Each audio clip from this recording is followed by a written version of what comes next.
Bonjour, c'est Philippe. Écoutez, je suis ravi de vous revoir et aujourd'hui nous allons voir comment poser de la plaquette de parement, la plaquette en terre cuite sur un poteau béton ou sur un poteau aglo. Et ensuite nous verrons comment faire les joints. Voilà, allez, c'est parti. Alors, dans un premier temps, nous allons préparer la colle à carrelage. Alors, moi j'ai mis ça, j'en ai mis un petit peu dans une gamelle. Moi je vais le tourner à la main parce que j'en ai pas beaucoup à faire. Sans quoi vous prenez un malaxeur avec une petite perceuse et vous le tournez à la machine, hein, ça sera mieux. Ah, il ne faut pas que votre pâte soit trop liquide ou trop dure, hein. Il faut qu'elle soit collante. Voilà, là elle est collante. Donc si vous avez mis trop d'eau, bah, vous rajoutez un petit peu de colle à carrelage. Si vous n'avez pas mis assez d'eau, bah, vous rajoutez de l'eau. Voilà, donc voilà, là elle est à point et on va aller voir pour poser ça. Alors voilà notre poteau à finir. Donc là, dans un premier temps, on va pouvoir humidifier notre support.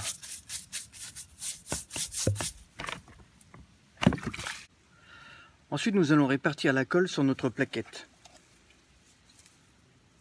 à l'aide d'une petite spatule.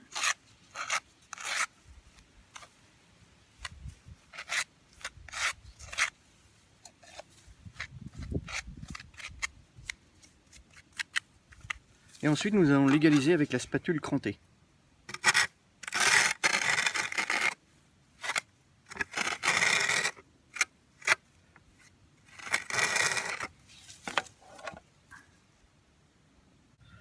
Ensuite, nous allons venir la poser sur notre mur, la caler, bien appuyer dessus pour que la colle adhère. Et nous allons mettre une petite corde pour faire le joint en dessous. C'est ce qui va vous donner l'écartement de votre joint. Voilà, comme ceci. Ok ? La corde permet vraiment de rester droit, tous vos rangs sont bien alignés. Voilà, donc ils sont bien reposés, votre plaquette se repose bien sur la corde, voilà. Et au fur et à mesure, bah, vous montez vos rangs, comme ça. Donc après avoir laissé sécher, nous allons pouvoir attaquer nos joints. Alors moi, pour faire mes joints, je mets tout d'abord, je prends un petit peu de savon liquide sur une éponge et je badigeonne la plaquette. Alors je vous explique pourquoi, parce que la plaquette est creuse, il y a plein de petits trous dedans, et en fait quand vous passez votre spatule, tout le joint se met à l'intérieur et en fait ça marque. Donc voilà, je mets un petit peu de savon liquide, ça c'est une petite astuce, un petit peu de savon liquide avant de combler les joints. Après avoir mis notre savon liquide, nous allons venir mettre notre ciment à joint. Donc on prend une spatule en plastique et on vient badigeonner l'intérieur des joints.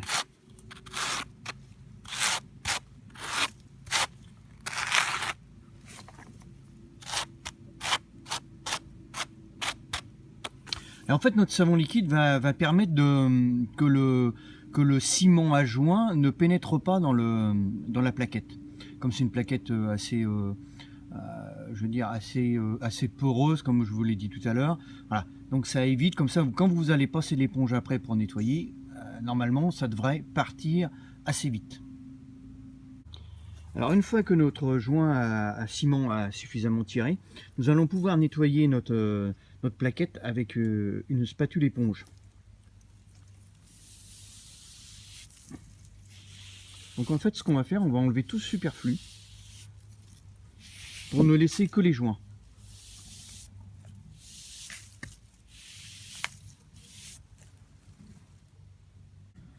Alors quand vous allez nettoyer votre plaquette, vous allez le nettoyer en diagonale.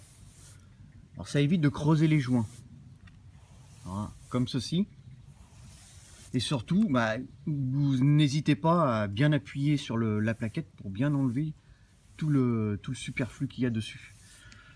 À la limite, vous pouvez même prendre une petite éponge pour renettoyer à l'intérieur si vraiment vous voyez qu'il reste un petit peu de ciment.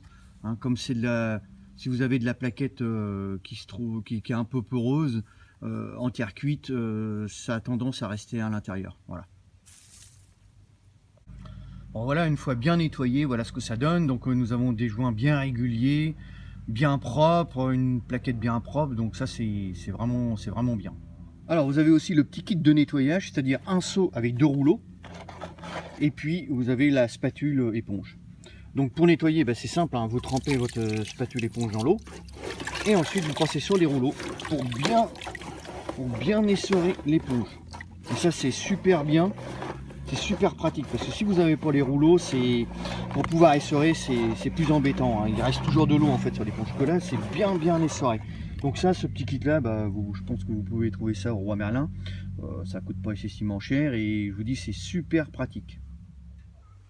Bon voilà, écoutez, cette vidéo s'achève. Bon, donc là je vous ai donné vraiment la base, les principes pour pouvoir poser de la plaquette et puis faire des joints. Je pense qu'avec ce que vous avez là, vous pouvez pratiquer, hein. Je pense que là il n'y a pas de souci. Écoutez, si vous avez aimé cette vidéo, cliquez sur j'aime, partagez-la, abonnez-vous et puis moi je vous dis à la prochaine sur une autre vidéo. Ciao ciao.